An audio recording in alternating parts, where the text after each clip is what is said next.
Friends, welcome to my channel. இன்றைக்கி நம்ம சேனலில் நல்ல கரக்கரா மொறுமொறுன்னு அச்சு முறுக்கு பார்ட்டி ஸ்டைலில் எப்படி செய்யுதுன்னு பார்த்துடலாமா? இந்த அச்சு முறுக்கு செய்கிறது ரொம்பவே ஈஸி. வீட்டில் இருக்க ஒரு சில இன்க்ரீடியன்ஸ் யூஸ் பண்ணி சூப்பராக செஞ்சிடலாம். இதை செஞ்சு ஒரு டப்பாவில் அப்படியே ஸ்டோர் பண்ணி வச்சிட்டோம்னா கொஞ்ச நாளைக்கு நமக்கு கடைகளில் ஸ்நாக்ஸ் வாங்குகிற எந்த பிரச்சனையும் இருக்காது. ரெசிபிக்குள்ளே போயிடலாமா? அதுக்கு இன்றைக்கி நான் ஒரு 1.25 கப் அளவுக்கு அரிசி மாவு சேர்த்துருக்கேன். அப்புறம் ஒரு 1/4 கப் அளவுக்கு கோதுமை மாவு, 1 கப்பு சீனியை 4-5 ஏலக்காய் சேர்த்து மிக்சியில் நல்லா பவுடர் பண்ணி வச்சுருக்கேன். ஒரு முட்டை, 1 கப்பு கெட்டியான தேங்காய் பால். இவ்வளோ தான் நம்மளோட இன்க்ரீடியன்ஸ்.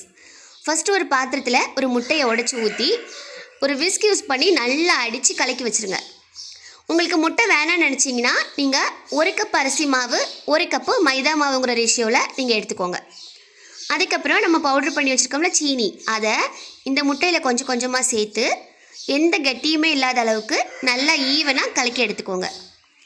நல்லா கலக்கினதுக்கப்புறமா அரிசி மாவு, அந்த கோதுமை மாவு ரெண்டையும் கொஞ்சம் கொஞ்சமாக இந்த முட்டை மிக்ஸ் கூட சேர்த்து நல்லா கலக்கி வச்சுக்கோங்க. அதுக்கப்புறமா நம்ம எடுத்து வச்சுருக்க கெட்டியான தேங்காய் பால் அதையும் இது கூட சேர்த்து நல்லா கலக்கி வச்சுக்கோங்க.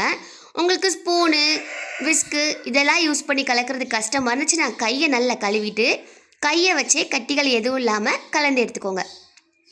தேவைப்படுற அளவுக்கு கொஞ்சமாக தண்ணியும் சேர்த்துக்கோங்க.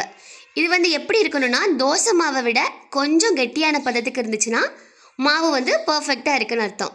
அச்சு முறுக்கு செய்கிறது ரொம்பவே ஈஸி தான். ஆனால் ஒரு சில சிம்பிளான ட்ரிக் ஃபாலோ பண்ணோம்னா பர்ஃபெக்டான அச்சு முறுக்கு நமக்கு வந்துடும்.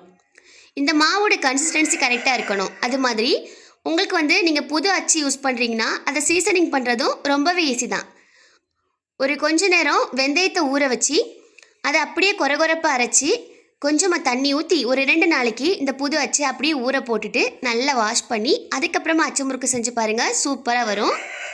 இன்றைக்கி நான் யூஸ் பண்ணுறது ஏற்கனவே சீசனிங் பண்ணி வச்சது தான். அதனால் எண்ணெய் நல்லா சூடானதுக்கப்புறம் இந்த அச்சை ஒரு 2 நிமிஷம் அந்த எண்ணெயில் அப்படியே வச்சுட்டு நம்ம ரெடி பண்ணி வச்சுருக்க மாவில் ஒரு 3/4 பங்கு படுற மாதிரி நல்லா டிப் பண்ணி எடுத்துகிட்டு நல்ல சூடான எண்ணெயில் இந்த அச்சை அப்படியே வச்சோன்னு வச்சுக்கோங்களேன், அழகாக அந்த அச்சு முறுக்கு கலண்டு சூப்பராக வந்துடும். அவ்வளோதாங்க. நல்ல ப்ரௌன் கலர் ஆனதுக்கப்புறம் இங்கிட்ட அங்கிட்டும் திருப்பி போட்டு எடுத்துடுங்க.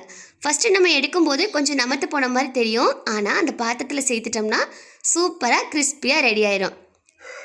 வீடியோ பார்க்கும்போது உங்களுக்கு கஷ்டமாக இருக்கிற மாதிரி தெரிஞ்சாலும் இந்த ரெசிபி ரொம்பவே ஈஸி.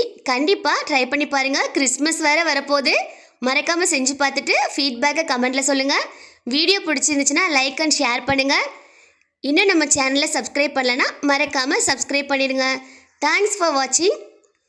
ஒரு சூப்பரான வீடியோவில் பார்க்கலாம். Tata, bye bye.